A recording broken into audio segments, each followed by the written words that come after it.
तो हेलो दोस्तों, कैसे हो सभी लोग। आज के इस लेक्चर में हम बात करने वाले हैं डी फार्मा सेकेंड ईयर के उन बच्चों के लिए जो environmental education and disaster management का जो पेपर है, आप लोगों का कल पेपर है, उसके लिए बहुत ही इम्पोर्टेंट हम क्वेश्चन लेकर आ चुके हैं। ये जो क्वेश्चन है 2026 में एक्चुअली में आने ही वाले हैं, और इन लेक्चरों को मिस मत करिएगा, क्योंकि ये जो लेक्चर है हमने खुद ब खुद अपने आप से बनाया है। और ये पीडीएफ जो है आपको फ्री ऑफ कॉस्ट मिल सकती है। हमारे चैनल पर जाइए, वहाँ पर डिस्क्रिप्शन में हमारा नंबर दिया होगा, तो वहाँ से हमारे व्हाट्सएप पर कांटेक्ट कर सकते हैं।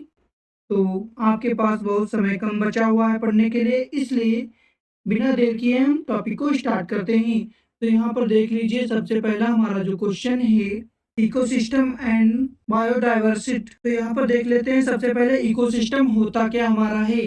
तो इकोसिस्टम वह सिस्टम है जिसमें जीवित यानी कि बायोटिक और निर्जीव यानी कि एबायोटिक घटक आपस में परस्पर क्रिया करते हैं, यानी कि इंटरेक्शन करते हैं, उसी को ही इकोसिस्टम कहते हैं। तो यहाँ पर आप लोगों को समझ में आ गया होगा कि इकोसिस्टम होता क्या है। इकोसिस्टम वह सिस्टम है जिसमें जीवित और निर्जीव आपस में क्रिया करते हैं, उसी को ही इकोसिस्टम कहते हैं। तो यहाँ पर देख लेते हैं इकोसिस्टम के मुख्य घटक क्या क्या हैं। तो यहाँ पर जीवित घटक यानी कि बायोटिक फैक्टर्स यानी कि उत्पादन, जो उत्पादन करते हैं पौधों से। यहाँ पर देख ले, पौधों जैसे फोटोसिंथेटिक से भोजन बनाते हैं। जैसे भोजन जो है, पौधे जो है अपना भोजन जो स्वयं बनाते हैं, उसे उत्पादन अपने आप उत्पादन करते हैं। उपभोक्ता यानी कि कस्टमर यानी कि शाकाहारी, मांसाहारी, सर्वाहारी ये होते हैं। अब घटक यानी कि बैक्टीरिया, फंगल मृत जीवों को विघटित करते हैं। जैसे बैक्टीरिया हो गए मृत जीवों में भी पाए जाते हैं, फंगल हो गए उसमें भी पाए जाते हैं। ये दूसरों पर निर्भर होते हैं, अब घटक होते हैं, ठीक है। और यहाँ के कस्टमर यानी कि जो दूसरों पर निर्भर होते हैं, वो उत्पादन यानी कि जो अपने आप स्वयं पैदा करते हैं, ठीक है, भोजन, उसी को ही कहते हैं। यहाँ पर देख लेते हैं उसके बाद निर्जीव घटक यानी कि एबायोटिक फैक्टर्स क्या होते हैं। जैसे पानी हो गया, हवा हो गया, मिट्टी हो गया, तापमान हो गया, सूर्य का प्रकाश होगा, ये हो गए आपके बायोटिक फैक्टर्स हो गए। यहाँ पर देख लेते हैं टाइप ऑफ इकोसिस्टम यानी कि इकोसिस्टम क्या होता है। तो यहाँ पर नेचुरल यानी कि जंगल, नदी, समुद्र, ये इसके नेचुरल टाइप हो गए। और यहाँ पर कृत्रिम यानी कि आर्टिफिशियल हो गए, जो ह्यूमन के द्वारा बनाया जाता है। जैसे खेत हो गया, बगीचा हो गया, एरियम हो गया। और इम्पोर्टेंस ऑफ इकोसिस्टम, यहाँ के इम्पोर्टेंस क्या होते हैं, महत्व क्या होता है इकोसिस्टम के। ऊर्जा का प्रवाह यानी कि food chain and food web, जो ऊर्जा का प्रवाह होता है उसी को ही ये एक प्रकार का इम्पोर्टेंस है। पर्यावरण संतुलन बनाए रखने में मदद करता है इकोसिस्टम। जीवन के लिए आवश्यक संसाधन उपलब्ध कराना, जो जीवन है, लाइफ है, उसके लिए जो संसाधन है उपलब्ध कराना। बायोडायवर्सिटी क्या होता है, यानी कि जैव विविधता, ठीक है। तो बायोडायवर्सिटी का अर्थ है पृथ्वी पर पाए जाने वाले सभी प्रकार के जीवों यानी कि पौधे, जानवर, सूक्ष्म जीव की विविधता, ये आपकी हो गई बायोडायवर्सिटी, ठीक है। जो पृथ्वी पर सभी प्रकार के पाए जाने वाले जीव, जैसे पौधे, जानवर, सूक्ष्म जीव, इसी को ही बायोडायवर्सिटी कहते हैं। टाइप ऑफ बायोडायवर्सिटी, इसके क्या क्या टाइप हैं, ठीक है। प्रजातीय विविधता यानी कि स्पीशीज डाइवर्सिटी, अलग अलग प्रजातियां। अनुवांशिक यानी कि जेनेटिक डाइवर्सिटी क्या होता है, एक ही प्रजाति में अंतर पाया जाए, ठीक है। पारिस्थितिकी विविधता, तो इकोसिस्टम डाइवर्सिटी यानी कि अलग अलग इकोसिस्टम, जो अलग अलग हमारा इकोसिस्टम है उसी को पारिस्थितिकी विविधता यानी कि डाइवर्सिटी कहते हैं। इंपॉर्टेंस ऑफ बायोडाइवर्सिटी क्या होता है, पर्यावरण संतुलन बनाए रखने में हमारा मदद करता है बायोडाइवर्सिटी। अगर किसी में इनबैलेंस होगा इकोसिस्टम और इन सभी बायोडाइवर्सिटी में, अगर थोड़ा भी इनबैलेंस होगा तो हमारा तहस नहस हो जाएगा। खाद्य, औषधि और संसाधनों का स्रोत है, सोर्स है एक प्रकार का। नेचुरल डिजास्टर की सुरक्षा, जो नेचुरल डिजास्टर है उसके लिए सुरक्षा करता है। अभी हमने बताया कि अगर थोड़ा बहुत भी इनबैलेंस हो गया तो हमारी धरती संकट में आ सकती है। इसलिए इसका जो है बहुत ही जरूरी है बायोडायवर्सिटी का बैलेंस होना। बायोडायवर्सिटी के खतरे क्या हो सकते हैं? वनों की कटाई। अगर आप वनों की कटाई लगातार करते रहेंगे, पेड़ पौधे नष्ट करते रहेंगे, तो उससे बायो जो है इनबैलेंस हो जाएगा पर्यावरण। तो प्रदूषण कम करना, जलवायु में परिवर्तन, अंधाधुंध शिकार, जो अंधाधुंध शिकार है जानवरों को मार कर खाते हैं, उसको कम करना है। ठीक है। सेकंड नंबर हमारा जो क्वेश्चन है, explain causes and effect of acid rain. तो एसिड रेन हमारा क्या होता है? एसिड रेन एक गंभीर पर्यावरणीय समस्या है जिसका मुख्य कारण प्रदूषण। जो एसिड रेन है इसका मुख्य कारण जो है वो प्रदूषण है। जब वर्षा के पानी में हानिकारक अम्ल यानी कि एसिड जैसे sulphuric acid and nitric acid मिले जाते हैं, उसी को ही एसिड रेन कहते हैं। तो कहने का मतलब यह है कि यह हमारा पर्यावरण जो है प्रदूषण से होता है। इसमें जो हानिकारक गैसें हैं, सल्फ्यूरिक एसिड और नाइट्रिक एसिड मिल जाते हैं, तो उसी को ही एसिड रेन कहते हैं। ये कॉजेज इसका क्या क्या है? तो औद्योगिक जो प्रदूषण होता है, जो औद्योगिक प्रदूषण होता है यानी कि काहे से होता है? फैक्ट्री से निकलने वाली गैसें, sulphuric dioxide and nitrogen oxide, ये एक प्रकार की प्रदूषण फैलाते हैं। सेकंड नंबर, ये गैसें वातावरण में जाकर पानी के साथ मिलकर अम्ल बनाती हैं। ये जो गैसें हैं पर्यावरण में जाकर, वातावरण में जाकर पानी के साथ मिलकर रिएक्शन करके अम्ल बनाती, एसिड बनाती हैं। व्हीकल यानी कि वाहन, पेट्रोल डीजल जलने से नाइट्रस ऑक्साइड गैस निकलती है। NO2 गैस निकलती है। कोयला और जीवाश्म ईंधन का जलना, बिजली यानी कि पावर प्लांट से SO2 अधिक मात्रा में निकलना। उसके बाद प्राकृतिक कारण, ज्वालामुखी विस्फोट, जंगल में आग लगना, ये प्रकार के प्राकृतिक कारण हो सकते हैं। इसके इफेक्ट क्या क्या हैं? किस किस कारण हो सकता है? पेड़ पौधों की पत्तियां खराब हो सकती हैं। नदी और झरने अम्लीय हो सकते हैं। मछलियों और जलीय जीवों की मृत्यु हो सकती है। मिट्टी की उर्वरकता यानी कि न्यूट्रिएंट्स कम हो सकते हैं। जो पोषक तत्व होते हैं वो कम हो सकते हैं, जिससे हमारी फसल जो है वो कम पैदा होगी। मानव सांस बीमारियां यानी कि अस्थमा, इरिटेशन यानी कि इरिटेशन हो सकता है। जलनों, त्वचा और आंखों में जलन हो सकती है। इमारतों का नुकसान हो सकता है। जो बिल्डिंगें हैं उसका नुकसान हो सकता है। उसके बाद थर्ड नंबर जो हमारा क्वेश्चन है, एयर पोल्यूशन, उसके कॉजेज बताओ और उसका कंट्रोल बताओ। ये हमारा एयर पोल्यूशन है। एयर पोल्यूशन यह क्या होता है? जब हवा जब हवा में हानिकारक गैसें, धूल धुआं मिल जाता है और हेल्थ और पर्यावरण का नुकसान पहुंचाता है, उसी को ही एयर पोल्यूशन कहते हैं। ये किससे हो सकता है? हमारा औद्योगिक प्रदूषण यानी कि फैक्ट्री से निकलने वाले गैसें, सल्फ्यूर डाइऑक्साइड, नाइट्रोजन ऑक्साइड, ये सभी धुआं जहरीले कण फैल सकते हैं। जिससे औद्योगिक जो फैक्ट्रीज वगैरह हैं, इनसे जो गैसें निकलती हैं, जहरीली गैसें निकलती हैं, इससे पर्यावरण में बहुत बड़ा इफेक्ट पड़ता है। इसलिए फिल्टर लगा होता है जो हमारे पर्यावरण को सेफ रखता है। उसके बाद हो गया वाहन, व्हीकल्स हो गए, पेट्रोल डीजल जलने वाले, carbon dioxide, nitrous oxide and carbon monoxide निकलती हैं। जो व्हीकल से, गाड़ियों से जो गैसें निकलती हैं, इससे भी बहुत बड़ा इफेक्ट पड़ता है हमारे पर्यावरण पर। उसके बाद थर्ड नंबर, जीवाश्म ईंधन जलना यानी कि कोयला, पेट्रोल डीजल आदि अधिक धुआं फैलता है। इसे कचरा जलाना, प्लास्टिक अनाज कचरे से को जलाने से विषैली गैसें। वही अगर प्लास्टिक आप कचरा जलाओगे तो इससे बहुत ही इफेक्ट हमारे पर्यावरण पर पड़ेगा। प्राकृतिक कारण क्या हो सकता है, किस किस कारण हो सकता है? जंगल में आग लगने की वजह से ये हो सकता है। और ज्वालामुखी का है, ज्वालामुखी की वजह से हो सकता है।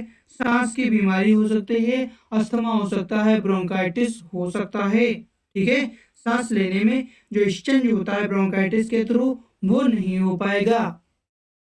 आंखों में जलन हो सकती है और ग्लोबल वार्मिंग यानी कि जलवायु परिवर्तन हो सकता है। अगर भैया जलवायु परिवर्तन हो गया तो बहुत बड़ा हमारे संकट पर आ जाएगा पृथ्वी पर। ठीक है, कंट्रोल करने के उपाय क्या क्या हो सकते हैं?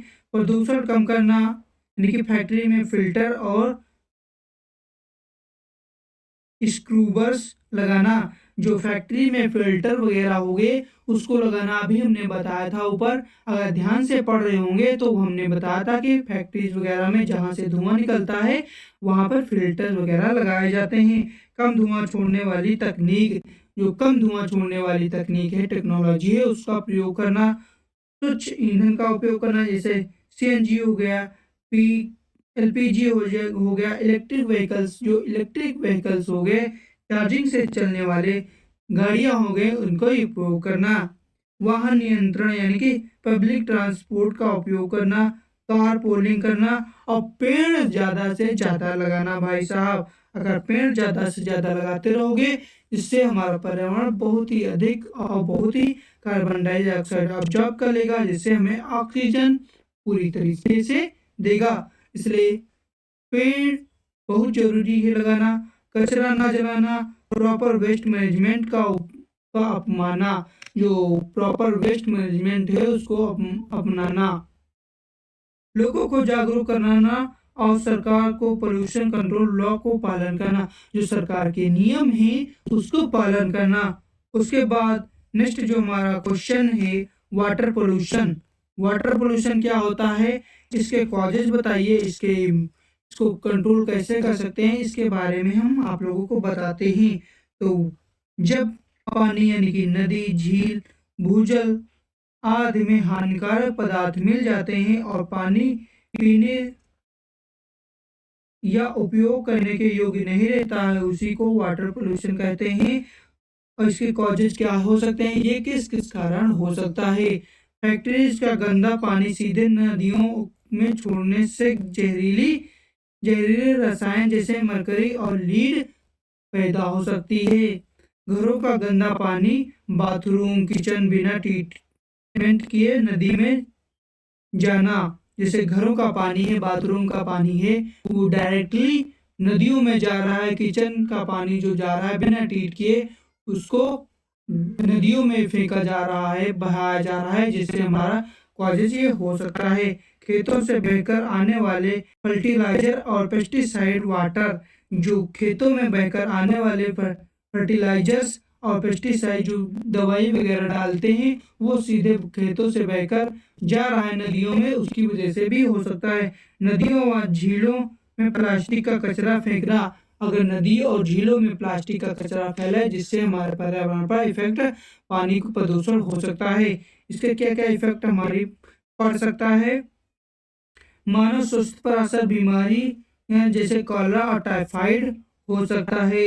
जलीय जीवों, मछलियों व अन्य मृत्यु हो सकती है। मछली वगैरह और अन्य जीव मर सकते हैं। ठीक है, ये मर सकते हैं। ऑक्सीजन की कमी हो सकती है, पर्यावरण पर असर पड़ता है, और जल की गुणवत्ता खराब हो सकती है। पीने योग्य पानी की कमी हो सकती है। जो पीने योग्य पानी है उसकी कमी हो सकती है। इसके कंट्रोल क्या क्या है, इसको क्या क्या उपाय हैं? फैक्ट्रीज और घरों का पानी साफ करके छोड़ना। जो नदी में पानी छोड़ते हैं, घरों का पानी छोड़ते हैं, उसको साफ करके छोड़ना। प्लास्टिक और गंदगी को पानी में डालना। प्लास्टिक और गंदगी को पानी में ना डालना। जो प्लास्टिक है, गंदगी का पानी है, उसको नदी में ना डालना। खेतों और फर्टिलाइजर्स और पेस्टिसाइड का कम प्रयोग करना। जो खेत में यहाँ पर थर्ड नंबर है, यहाँ पर खेतों का पानी जो है उसको, पेस्टिसाइड जो है उसको कम यूज करना। जो खेतों में दवाई वगैरह डालते हैं उसको कम यूज करना। यहाँ पर 4 नंबर, ये 5 नंबर हो गया। लोगों को पानी बचाने और साफ रखने के लिए जागरूक कराना। जो लोग हैं, गांव के लोग हैं, उसको जागरूक कराना कि इससे भाई पानी का बचाव करो, उसके कम से कम दुरुपयोग करो। पोल्यूशन कंट्रोल लॉ को पालन करना। जो पोल्यूशन है उस उसके लॉ है उसको पालन करना। उसके बाद नेक्स्ट जो हमारा क्वेश्चन है, green house effect. Green house effect क्या होता है? यह एक नेचुरल प्रोसेस है जिसमें पृथ्वी का तापमान बढ़ जाता है क्योंकि कुछ गैसें सूर्य की गर्मी से वातावरण में रोक लेती हैं। यहाँ पर इसे फिर से देख लेते हैं। यह एक नेचुरल प्रोसेस है। जो ग्रीन हाउस है, ये ग्रीन हाउस है, यह एक नेचुरल प्रोसेस है। इसमें पृथ्वी का तापमान बढ़ जाता है क्योंकि कुछ गैसें सूर्य की गर्मी वातावरण को रोक लेती है। ये जो सूर्य का किरणें ही पृथ्वी पर जैसे ही पड़ती हैं, ये ग्रीन हाउस इसे रोक लेता है। ठीक है, ग्रीन हाउस इसे रोक लेता है। जैसे ग्रीन हाउस कांच का घर है, जैसे कांच का घर है और उसमें गर्मी अंदर फंस जाती है, वैसे ही पृथ्वी के चारों ओर गैसें गर्मी को रोक लेती है। जो गैसें हैं सूर्य की किरणें को रोक लेते हैं, जिससे हमारी बॉडी पर डायरेक्टली सूर्य की किरणें नहीं पड़ती हैं। अगर डायरेक्टली हमारी पृथ्वी पर सूर्य की किरणें पड़ी तो हमारी बॉडी जो है, हमारे ग्रीन हाउस जो है वो बहुत ही बड़ा भयंकर ग्रीन हाउस हो जाएगा। तो इसकी मुख्य गैसेस कौन कौन सी हैं ग्रीन हाउस की? कार्बन डाइऑक्साइड हो गई, मीथेन हो गई और नाइट्रस ऑक्साइड हो गई। ये हमारी गैसें हो गई। जल वाष्प हो गई। कॉजेज इसके क्या क्या हो सकते हैं? ये जीवाश्म ईंधन का जलना, जो कोयला हो गया, पेट्रोल हो गया, डीजल हो गया, इसमें कार्बन डाइऑक्साइड का बढ़ जाता है। वनों की कटाई से डिफॉरेस्टेशन की वजह से पेड़ कम होने से कार्बन डाइऑक्साइड जो है अब्जॉर्ब नहीं हो पाएगी। इससे हमारा जो है बहुत बड़ा ग्रीन हाउस पर इफेक्ट पड़ेगा। औद्योगिक गतिविधियां, जो औद्योगिक गतिविधियां हैं, फैक्ट्रीज वगैरह हैं, गैसों का उत्सर्जन हो जाएगा, इसकी वजह से हो सकता है। और पशुपालन, पशुओं से मीथेन गैस निकलती है। इफेक्ट क्या होगा, किस किस के कारण ये इफेक्ट होगा?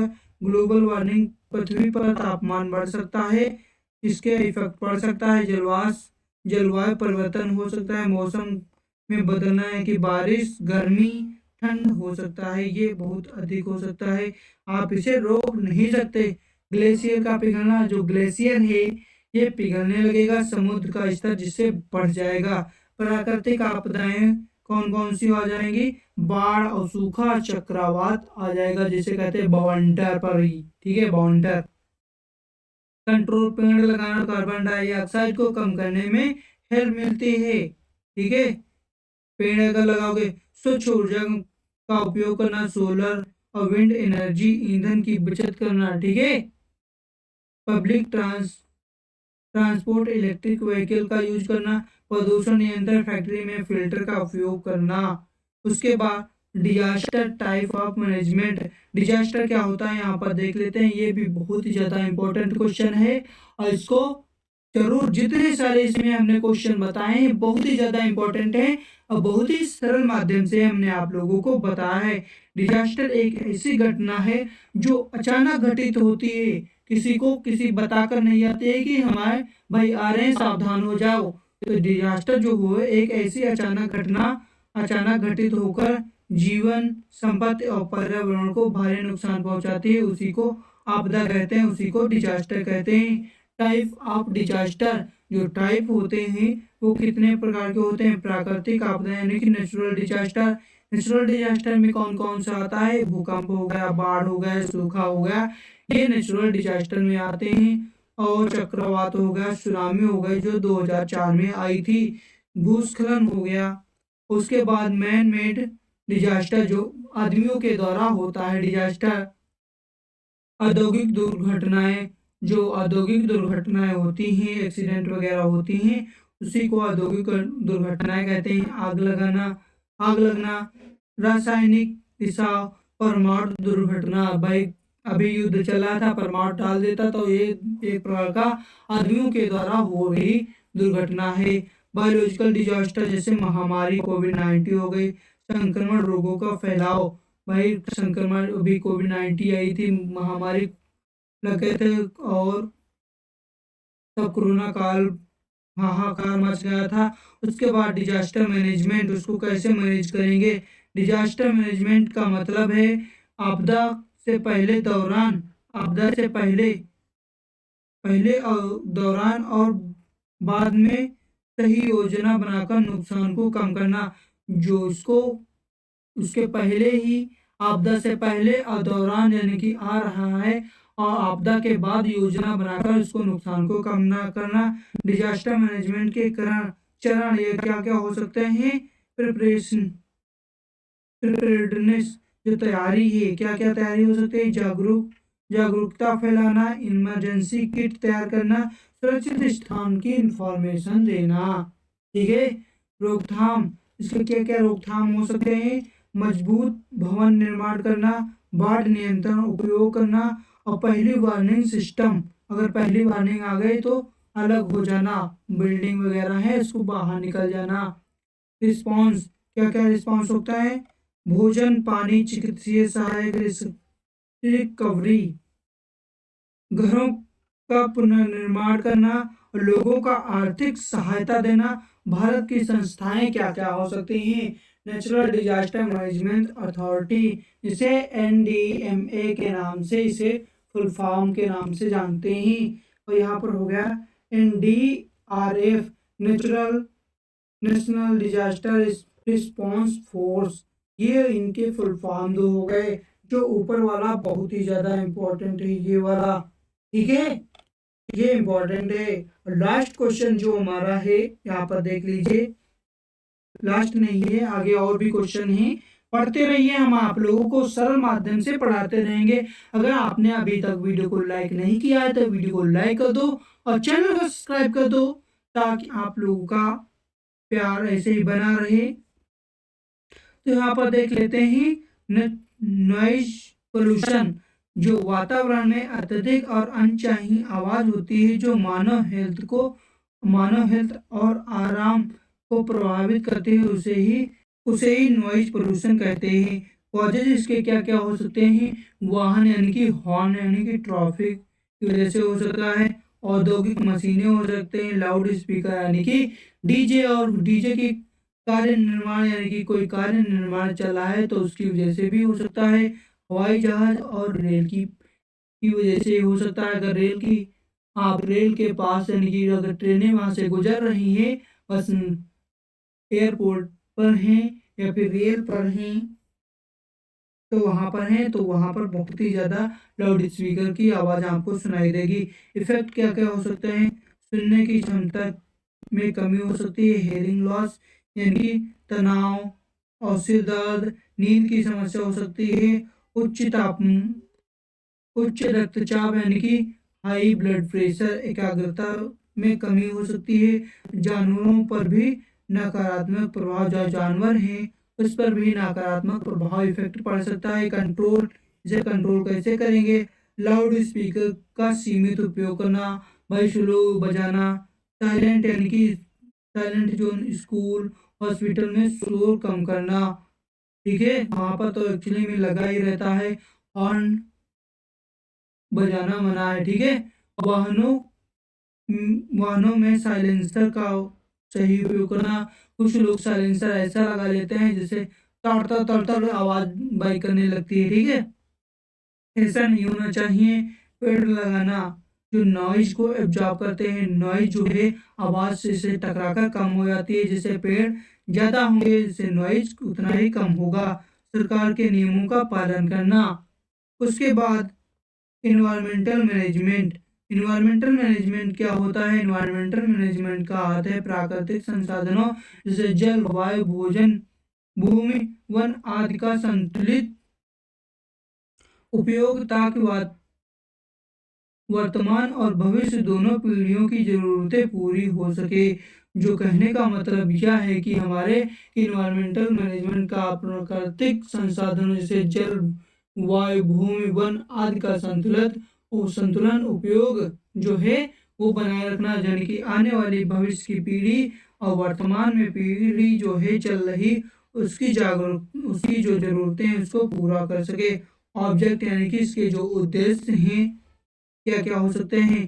पर्यावरण का संरक्षण, प्रोटेक्शन यानी कि पर्यावरण का जो है प्रोटेक्शन करना, प्रदूषण को नियंत्रित करना, प्राकृतिक संसाधनों का सही उपयोग करना। ठीक है, जो प्राकृतिक संसाधन है उसको सही रूप से उपयोग करना। मेन कंपोनेंट्स क्या हो गए, मेन इसके घटक क्या हो गए? तो संसाधन प्रबंधन है कि इसके क्या क्या हो गए? संसाधन प्रबंधन, जो जल हो गया और जंगल हो गया, जमीन हो गई, संतुलित उपयोग करना, प्रदूषण नियंत्रण यानी कि पोल्यूशन को कंट्रोल करना, वायु हो गया, जल हो गया और मृदा प्रदूषण को कम करना, कचरा यानी कि वेस्ट मैनेजमेंट जो हो गया, रिड्यूस हो गया, रियूज हो गया, रिसाइकल हो गया। ठीक है, आप तो समझ रहे होंगे। जल्दी जल्दी हम इसलिए खींच रहे हैं क्योंकि आपके पास टाइम बहुत कम बचा है। तो इम्पोर्टेंस इसके क्या हो गया? पर्यावरण संतुलन बनाए रखना, जैव विविधता की रक्षा करना, प्रदूषण कम करना और यहाँ पर स्वच्छ जीवन सुनिश्चित करना। ठीक है, जो स्वच्छ जीवन है उसको सुनिश्चित करना। इसे कंट्रोल कैसे करा जा सकता है?